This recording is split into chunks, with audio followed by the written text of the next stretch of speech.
कितीही उन्हाळा सुरू झाला तरीही बायकांची कामे काय थांबत नाही. का ते पुढं सांगते.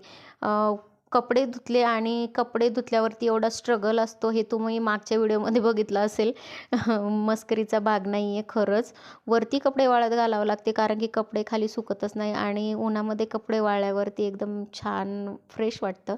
आणि तुम्ही झाडांची अवस्था बघितलीच असेल.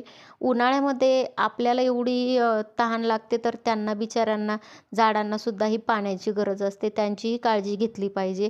पूर्ण झाडं सुकून जातात. कितीही पाणी घाला तरी उन्हामध्ये झाड पूर्ण ड्रायनेस होतं आणि माती सगळी कोरडी होऊन जाते. पानं सुकून जातात आणि तुम्ही बघू शकता ही सगळे झाडं सुकून गेलेली आहे आणि कितीही तुम्ही पाणी घाला तरीही ते काय पहिल्यासारखे होत नाही. उन्हाळा गेल्यावरती चांगले होणार. नंतर पावसाळा येणार आणि हेच मी तुम्हाला कारण सांगत होते. एवढं ऊन झालं आहे. तुमच्या इकडे किती उन्हाळा आहे मला नक्की कमेंट्स करून सांगा. कारण की आमच्या इकडे प्रचंड ऊन आहे अहिल्यानगरला.